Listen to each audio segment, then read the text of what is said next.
बाबा जी और हुजूर जी की प्यारी साध संगत जी, राधा स्वामी जी, संगत जी, आज हम आपको एक महत्वपूर्ण बात पूरी स्पष्टता के साथ बताना चाहते हैं। हुजूर जी की तबीयत इन दिनों ठीक नहीं है। आज डेरे में जो सत्संग हुआ उसमें हुजूर जी पंडाल में उपस्थित नहीं रहे। पूरे सत्संग के दौरान बाबा जी ही मंच पर विराजमान रहे और उन्होंने ही सारे कार्यक्रम की अगुवाई की। पाठी साहब ने लगभग 45 मिनट का सत्संग फरमाया और इस दौरान बाबा जी स्टेज पर ही विराजमान रहे, जबकि जैसा कि आप जानते हैं आजकल हुजूर जी ही डेरे के पंडाल में आते हैं।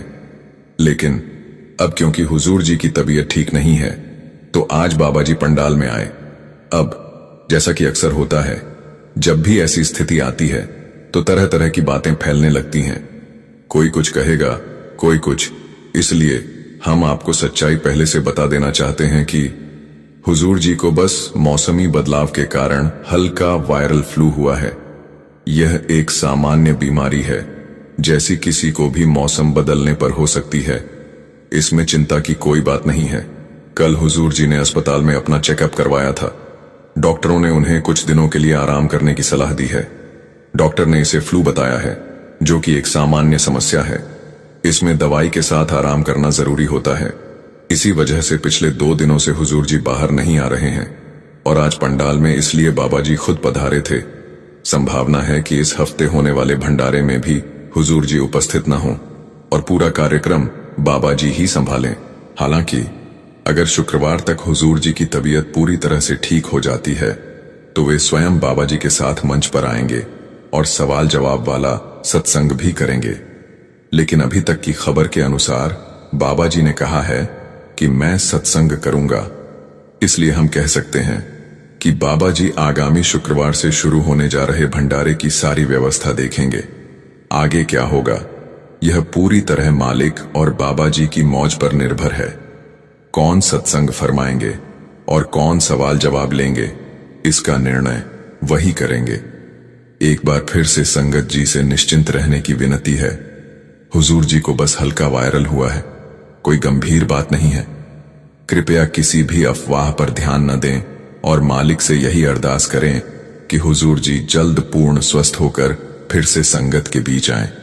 अब संगत जी, कृपया इस वीडियो में बताई आगे की 3 बातों को बहुत ध्यान से और पूरा सुनिए, क्योंकि ये सवाल शायद आपके मन में भी आता होगा कि जब संतों के अपने कोई कर्म नहीं होते तो फिर संत बीमार क्यों पड़ जाते हैं।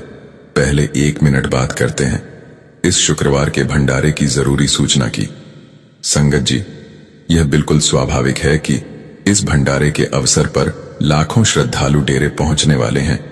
दूर दराज से आने वाली कई संगत आज ही रवाना हो चुकी है, जबकि बहुत सी संगत अभी तैयारी में जुटी हुई है। जो भी संगत अभी निकलने की योजना बना रही है, उनसे फोल्डेड हाथों से निवेदन है कि अपने साथ गर्म कपड़े जरूर लेकर चलें, क्योंकि डेरे की तरफ का मौसम अब बदल चुका है। खासकर शाम के समय ठंडक बढ़ जाती है। इसलिए बुजुर्गों और छोटे बच्चों के साथ आने वाली संगत इस बात का विशेष ध्यान रखें। संगत जी, हमें याद है कि कुछ समय पहले जब बाबा जी की तबीयत ठीक नहीं थी और हमने वीडियो के जरिए यह जानकारी आप तक पहुंचाई थी, तब कुछ आलोचना करने वालों ने बड़ी गलत बातें कही थीं। वे कहने लगे कि जो स्वयं बीमार पड़ जाता है वह संगत की रक्षा कैसे करेगा। उस समय भी हमने उन्हें प्रेम से लेकिन दृढ़ता के साथ एक सच्ची साखी के माध्यम से उत्तर दिया था।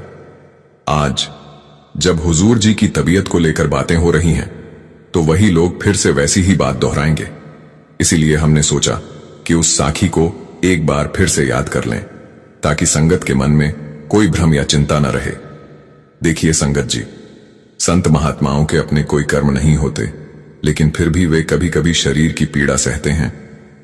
यह उनकी आत्मिक स्थिति या शक्ति का संकेत नहीं होता, बल्कि एक प्राकृतिक नियम है। यह देह धारण की है और शरीर तो प्रकृति के अनुसार चलता है। जैसे हम सब मौसम बदलने पर थोड़े अस्वस्थ हो जाते हैं, वैसे ही संतों का शरीर भी उसी प्रकृति का हिस्सा है। अब आइए एक एक करके उन 3 बातों को सुनते हैं जो हमें बताएंगी कि संत क्यों बीमार पड़ जाते हैं। संगत जी, यह साखी डेरे ब्यास की है, जब एक बेहद भावुक घटना घटी थी। एक सेवादार को सांप ने काट लिया था और उस कर्म को बाबा जी ने अपने ऊपर ले लिया, जिसके बाद बाबा जी स्वयं बीमार पड़ गए थे। यह घटना जितनी गहरी है उतनी ही मालिक की कृपा और संत की करुणा को समझाने वाली भी है। यह बात उस समय की है जब डबवाली से एक परिवार अपने 19 वर्षीय बेटे के साथ डेरे में सेवा के लिए आया हुआ था।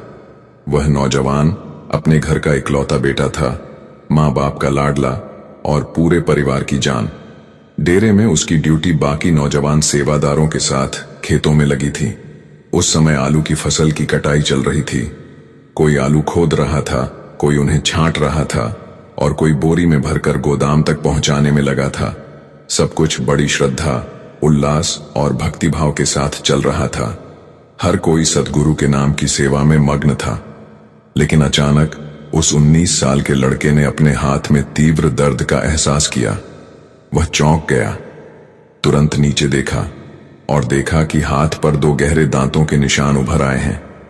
पहले तो उसे कुछ समझ नहीं आया कि यह क्या हुआ, लेकिन जैसे ही उसके साथ काम कर रहे बाकी सेवादारों की नजर उन निशानों पर पड़ी, उनके चेहरों का रंग उड़ गया। सब एक दूसरे को देखने लगे। वे तुरंत पहचान गए कि ये किसी जहरीले सांप के काटने के निशान हैं। क्षण भर में खेत का माहौल बदल गया। जहां अभी तक भक्ति और आनंद की लहर थी, वहां अब चिंता और घबराहट छा गई। सब दौड़कर उस नौजवान को संभालने लगे और डेरे के जिम्मेदार सेवादारों को इसकी खबर दी गई। क्षण भर में ही पूरा माहौल बदल गया। खेत में जहां अभी तक सेवा का उत्साह था, वहां अब बेचैनी और घबराहट छा गई। किसी ने देर नहीं की।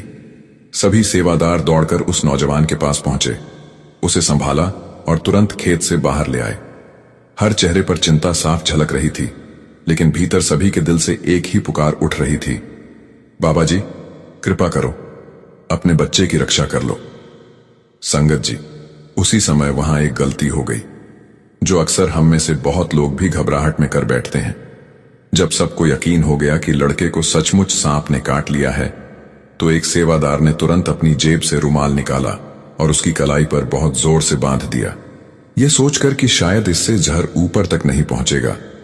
दूसरे कुछ सेवादार घबराकर पानी लाने दौड़ पड़े ताकि उसे कुछ राहत मिल सके। पर इस अफरा तफरी और असमंजस में कीमती 10 मिनट यूं ही निकल गए। सबका ध्यान बस इस बात पर था कि कुछ किया जाए, पर क्या सही है ये किसी को समझ नहीं आ रहा था। इसी बीच वहां एक अनुभवी और विवेकशील सेवादार पहुंचे। उन्होंने स्थिति को एक नजर में समझ लिया। जब उन्हें बताया गया कि लड़के को जहरीले सांप ने काटा है, तो उन्होंने बिना समय गंवाए फौरन निर्णय लिया। उन्होंने उस नौजवान को अपनी बाहों में उठाया और तेजी से डेरे के अस्पताल की ओर भागे। रास्ते में करीब 10 मिनट और लग गए, यानी सांप के काटने से लेकर अस्पताल पहुंचने तक लगभग 25 से 26 मिनट बीत चुके थे। अब तक जहर ने अपना असर दिखाना शुरू कर दिया था। उस नौजवान की सांसें तेज चलने लगीं, पूरा शरीर कंपाने लगा था और सीने में भयंकर दर्द महसूस हो रहा था। दिल की धड़कन बढ़ गई थी। अस्पताल पहुंचते ही डॉक्टरों ने बिना एक क्षण गंवाए इमरजेंसी ट्रीटमेंट शुरू कर दिया। उन्होंने तुरंत एंटी वेनम के इंजेक्शन लगाए और पूरा प्रयास किया कि उसकी हालत स्थिर हो जाए, लेकिन तब तक जहर शरीर में गहराई तक फैल चुका था। कुछ ही पलों में वह बेहोश हो गया। डॉक्टरों के चेहरे पर गंभीरता साफ झलक रही थी, पर उन्होंने उम्मीद नहीं छोड़ी। उधर जैसे ही यह खबर उसके माता पिता तक पहुंची, उन्होंने अपनी सेवा अधूरी छोड़ दी और भागते हुए अस्पताल की ओर दौड़ पड़े। जब वे वहां पहुंचे और अपने इकलौते बेटे को बेहोशी की हालत में पड़ा देखा, तो उनका कलेजा कांप उठा। मां की आंखों से आंसू रुकने का नाम नहीं ले रहे थे और पिता के चेहरे पर ऐसा दर्द था जिसे शब्दों में बयान नहीं किया जा सकता। डॉक्टर ने उन्हें सांत्वना देने की कोशिश की, लेकिन उनके लहजे में चिंता साफ झलक रही थी। उन्होंने कहा, हम पूरी कोशिश कर रहे हैं, पर कुछ कहना मुश्किल है। जिस सांप ने काटा है उसका जहर बहुत तेज है और बच्चे को अस्पताल लाने में थोड़ी देर हो गई। पूरा माहौल शोक और प्रार्थना से भर गया था। संगत जी, उस समय हर किसी के दिल से बस एक ही अरदास निकल रही थी, मालिक इस बालक पर दया करो, इसे बचा लो। मां अपने बेटे के सिरहाने बैठी थी। उसका रो रो कर बुरा हाल था आंसुओं से भीगी आंखों से वह बार बार एक ही बात दोहरा रही थी, बाबा जी, मेरे बच्चे को बचा लीजिए, मालिक रहम करो। उसकी हर पुकार के साथ अस्पताल का माहौल और भी भारी और भावुक होता जा रहा था। संगत जी, जब संत महापुरुषों के घर का कोई बच्चा दुख में होता है तो क्या बाबा जी शांत रह सकते हैं? असंभव है। उस समय बाबा जी कोठी में विराजमान थे, लेकिन संत तो हर दिल की धड़कन सुन लेते हैं। ध्यान की गहराई में ही उन्हें यह सब आभास हो गया कि अस्पताल में क्या घट रहा है, कौन कैसी पीड़ा में है और एक मां का हृदय अपने बच्चे के लिए कैसी अरदास कर रहा है। उसी क्षण बाबा जी ने निर्णय लिया। उन्होंने अपने पास खड़े सेवादार की ओर देखा और शांत स्वर में आदेश दिया, मुझे अस्पताल जाना है, तुरंत गाड़ी तैयार करो। सेवादार ने बिना देर किए आदेश का पालन किया। कुछ ही पलों में गाड़ी कोठी के बाहर खड़ी थी और बाबा जी तेजी से अस्पताल के लिए रवाना हो गए। उधर अस्पताल में वही मां अपने बेटे के पास बैठी लगातार रो रही थी। उसका पूरा अस्तित्व एक ही प्रार्थना में डूबा हुआ था, बाबा जी, बस मेरे बच्चे पर कृपा कर दो। थोड़ी ही देर में अस्पताल के बाहर हलचल मच गई। बाबा जी आ गए थे। जैसे ही वे अंदर पहुंचे, ऐसा लगा मानो पूरा वातावरण एक पल को ठहर गया हो। डॉक्टर, सेवादार, माता पिता, सभी की सांसें जैसे थम सी गईं। हर किसी की नजर बाबा जी पर टिक गई और दिल में एक ही विश्वास जग उठा, अब सब ठीक हो जाएगा। लड़के के माता पिता बाबा जी को देखते ही दौड़ते हुए उनके पास पहुंचे। मां की आंखों से आंसू रुकने का नाम नहीं ले रहे थे। गले से शब्द मुश्किल से निकल रहे थे, लेकिन टूटे स्वर में वह बार बार कह रही थी, बाबा जी, ये बच्चा आपका है, अब आप ही कुछ करो, मैं इसके बिना यहां से नहीं जाऊंगी। बाबा जी ने बड़ी करुणा और शांति के साथ उन्हें संभाला। उनका स्वर धीमा था, लेकिन हर शब्द में दृढ़ता और स्नेह झलक रहा था। बेटा, घबराओ मत, मालिक पर भरोसा रखो। जो कुछ हुआ है वह किसी पुराने जन्म का कर्म है। शायद इस बच्चे और उस सांप के बीच कोई पुराना हिसाब था जो आज पूरा हो गया है। फिर बाबा जी धीरे धीरे आगे बढ़े और उस बेहोश पड़े नौजवान के पास पहुंचे। उन्होंने अत्यंत प्रेम से उसका वही हाथ अपने हाथों में लिया जिसे सांप ने काटा था। क्षण भर के लिए निशान को देखा, हल्का मुस्कुराए और बड़े स्नेह से बोले, बेटा, तू बेकार में परेशान हो रही है, तेरे बच्चे को कुछ नहीं हुआ, ये बस थोड़ी देर के लिए सो गया है, अभी उठ जाएगा। जिसने काटा था वह मामूली सांप था। डर और घबराहट की वजह से यह बेहोश हो गया। तू देखना, अभी थोड़ी देर में खुद उठ बैठेगा। यह कहकर बाबा जी ने उसका हाथ धीरे से छोड़ा, माता पिता की ओर स्नेह भरी नजर से देखा और शांत मन से अस्पताल से अपनी कोठी की ओर लौट गए। संगत जी, और फिर वही हुआ जो किसी को उम्मीद भी नहीं थी। बाबा जी के वहां से जाने के कुछ ही समय बाद चमत्कार घटा। वह लड़का जो कुछ देर पहले अचेत पड़ा था, धीरे धीरे होश में आने लगा। उसकी सांसें सामान्य हो गईं, शरीर का कंपन रुक गया और आंखें खुलते ही वह धीरे से बोल उठा। डॉक्टर तुरंत हरकत में आ गए। उन्होंने परीक्षण किया और जब ब्लड टेस्ट करवाया गया तो सब हैरान रह गए। शरीर में जर का एक भी अंश मौजूद नहीं था। डॉक्टर एक दूसरे को देख रहे थे। कोई भी यह समझ नहीं पा रहा था कि इतना तेज जर कुछ ही मिनटों में पूरी तरह कैसे गायब हो गया। सभी दंग थे और संगत की आंखों में कृतज्ञता और आश्चर्य एक साथ छलक रहे थे। कुछ ही देर बाद वह नौजवान पूरी तरह स्वस्थ घोषित किया गया और डॉक्टरों ने उसे माता पिता के साथ अस्पताल से छुट्टी दे दी। हर किसी के दिल से बस एक ही बात निकल रही थी, संत की कृपा का कोई पार नहीं। शाम ढलते ढलते एक और खबर आई जिसने हर दिल को गहराई तक छू लिया। जैसे ही बाबा जी अस्पताल से लौटकर अपनी कोठी पहुंचे, उन्हें अचानक तेज बुखार चढ़ गया। वे सीधे अपने कमरे में चले गए और अगले 2 से 3 दिनों तक उसी बुखार में रहे। जब यह बात सेवादारों तक पहुंची तो सब कुछ स्पष्ट हो गया। किसी को कुछ कहने की जरूरत नहीं पड़ी। हर कोई समझ गया, जो जहर उस लड़के के शरीर में था, बाबा जी ने अपनी शक्ति से अपने ऊपर ले लिया ताकि उनका बच्चा सुरक्षित रह सके। यह वही कर्म था जिसे बाबा जी ने सहजता से अपने ऊपर उठा लिया था। जब यह खबर उस लड़के की मां तक पहुंची तो उसका कलेजा फट गया। वह बिलख बिलख कर रोने लगी और बार बार यही कहती रही, बाबा जी, मैंने तो कभी यह नहीं चाहा था कि मेरे बेटे का दुख आप सहें। मुझे माफ कर दो बाबा जी। मैंने तो बस अपने बच्चे के लिए दया मांगी थी, पर आपने तो खुद उस कष्ट को अपना लिया। संगत जी, यही तो हमारे सद्गुरु की महानता है। वे अपने बच्चों के दुख और पीड़ा को इतनी सहजता से अपने ऊपर ले लेते हैं कि हमें कभी इसका आभास तक नहीं होने देते। उनकी करुणा, दया और ममता असीम है। वे हर पल अपनी संगत पर कृपा की वर्षा करते रहते हैं, बिना किसी दिखावे के, बिना किसी चर्चा के। बाबा जी अक्सर फरमाते हैं, कोई किसी के कर्म नहीं उठा सकता, लेकिन संगत जी, यह वे नम्रता से इसलिए कहते हैं क्योंकि संत महापुरुष अपनी वाहवाही नहीं चाहते। वे अपने बच्चों के कर्म भी उठा लेते हैं, पर दुनिया को इसका पता तक नहीं लगने देते। ऐसा ही एक और किस्सा मुझे याद आ रहा है। सालों पहले की बात है, जब हुजूर महाराज जी अंबाला में सत्संग फरमाने पधारे हुए थे।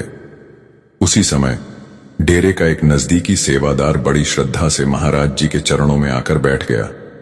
उसके मन में एक ही बात थी कि किसी तरह उसका प्रिय मित्र नामदान प्राप्त कर ले। उसने हाथ जोड़कर महाराज जी से निवेदन किया, महाराज जी, कृपा करके मेरे दोस्त को नामदान दे दीजिए। महाराज जी ने उसकी बात सुनी और शांत स्वर में बोले, ठीक है, उसे शाम के सत्संग में लेकर आना। शाम को जब वह सेवादार अपने दोस्त को लेकर उपस्थित हुआ, तो जैसे ही वह व्यक्ति महाराज जी के सामने आया, हुजूर ने उसकी पूरी अवस्था भांप ली। कुछ क्षण मौन रहने के बाद महाराज जी ने दृढ़ स्वर में कहा, मैं इसे नामदान नहीं दे सकता। सेवादार को यह बात समझ नहीं आई। उसने विनम्र होकर पूछा, महाराज जी, आपने तो अनगिनत आत्माओं को पार लगाया है, फिर मेरे मित्र को क्यों नहीं? महाराज जी ने गहरी नजर से उसकी ओर देखा और बोले, बेटा, तुम्हारे दोस्त के कर्म बहुत भारी हैं। जब तक वो कर्म हल्के नहीं होते, नाम की कृपा उस पर टिक नहीं पाएगी।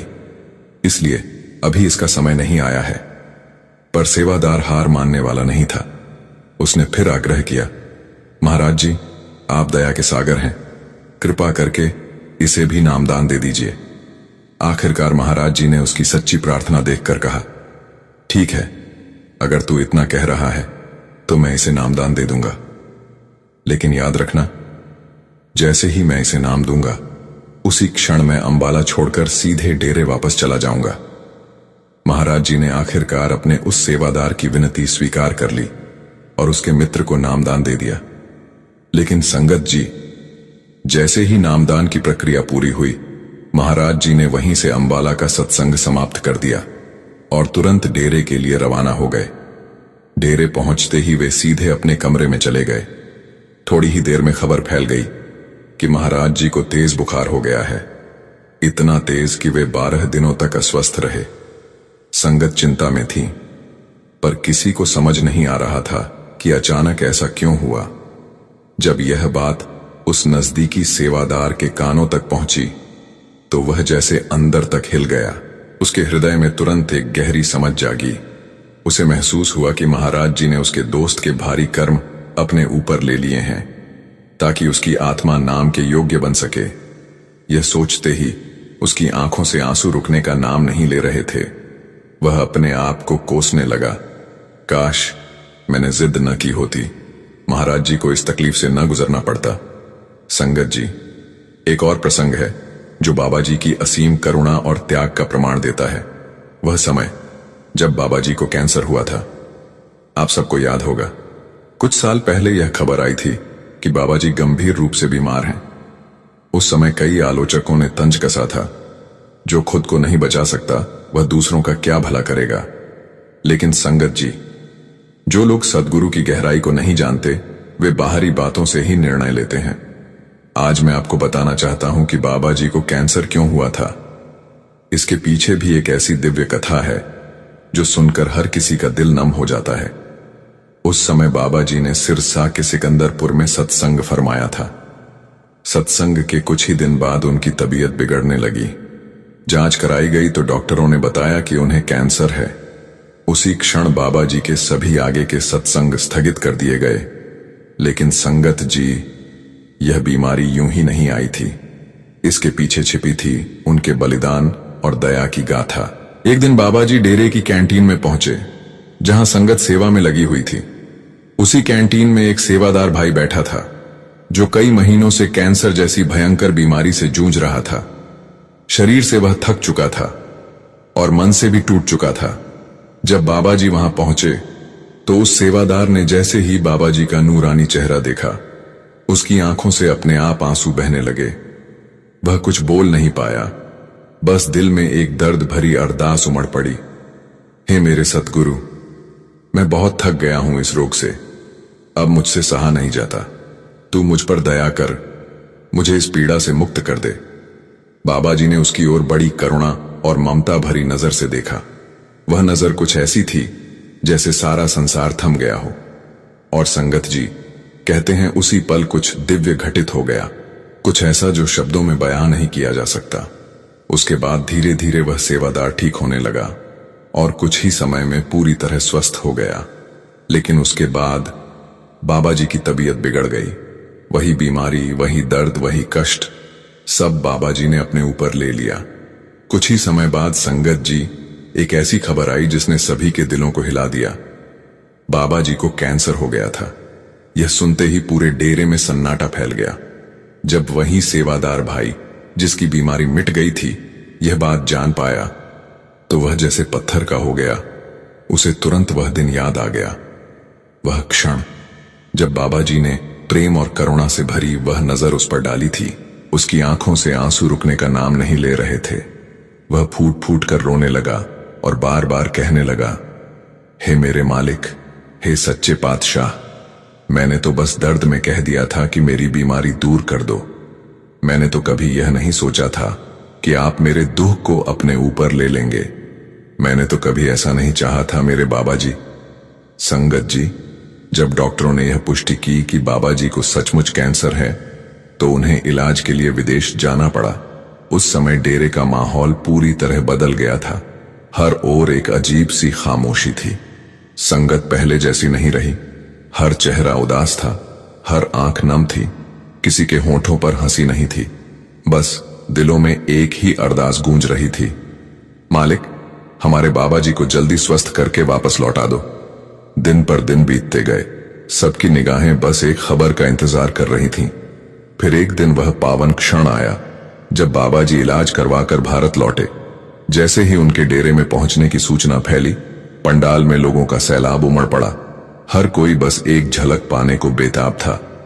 बाबा जी मंच पर आए, चेहरा शांत, नूर से भरा हुआ, वही स्थिरता जो सबसे गहरी आंधी में भी नहीं डगमगाती। उन्होंने मुस्कुराते हुए बड़ी विनम्रता से कहा, डॉक्टर ने कहा है कि अब कोई घबराने की बात नहीं है। संगत बेफिक्र रहे, सब कुछ मालिक की रहमत से ठीक है। संगत जी, जब लोगों ने अपने सद्गुरु को देखा, उनका पीला पड़ चुका चेहरा, कमजोर होता शरीर और आंखों में झलकती अपार शांति के साथ गहरी थकान, तो पूरा पंडाल रो उठा। हर ओर सिसकियों की आवाजें गूंजने लगीं। वह क्षण ऐसा था जिसे शब्दों में बयान करना असंभव है।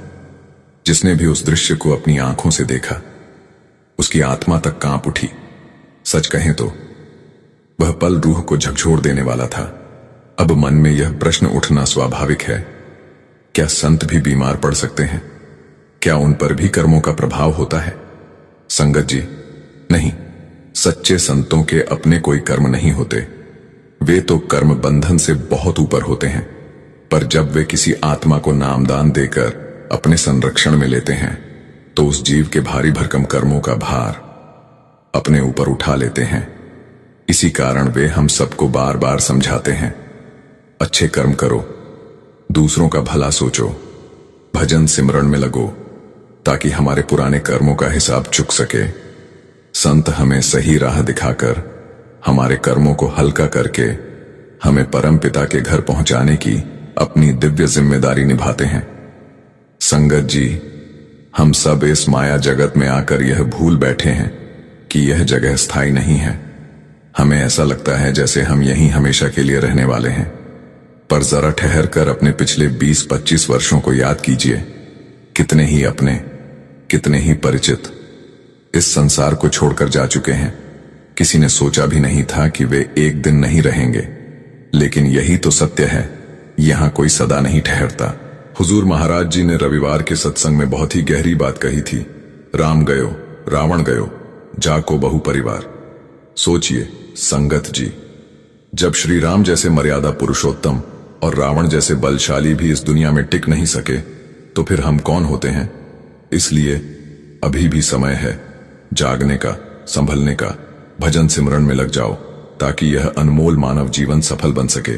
कौन जानता है यह अवसर फिर कब मिले।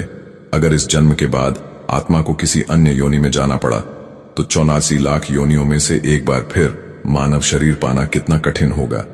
84 लाख जन्मों का यह चक्र असंख्य वर्षों तक चलता है। सोचिए, अगर एक एक योनि में केवल 1 वर्ष भी बिताना पड़े तो फिर से यह अवसर पाने में 84 लाख साल लग जाएंगे। इतने लंबे समय में न जाने कितने युग बदल जाएंगे। अभी तो कलयुग चल रहा है, जिसकी कुल आयु 4,32,000 वर्ष बताई गई है, और इनमें से अभी केवल लगभग 5,000 वर्ष ही बीते हैं। अब जरा कल्पना करें, 84 लाख वर्षों में न जाने कितनी बार यह कलयुग आएगा। सोचकर ही मन कांप उठता है। इसलिए संगत जी, समय बहुत कीमती है, इसे व्यर्थ न गंवाइए। अपने सद्गुरु के आदेशों पर चलिए, भजन सिमरन को अपनी दिनचर्या का हिस्सा बनाइए। यही जीवन का सच्चा उद्देश्य है। और अंत में आप सबसे एक छोटी सी प्रार्थना है, नीचे कमेंट में राधा स्वामी अवश्य लिखिए ताकि यह नाम हर दिशा में गूंजे। अपने भाव कमेंट में व्यक्त जरूर करें। और हां संगत जी, हमारे इस चैनल को सब्सक्राइब करना न भूलिए ताकि सद्गुरु की वाणी और प्रेम संदेश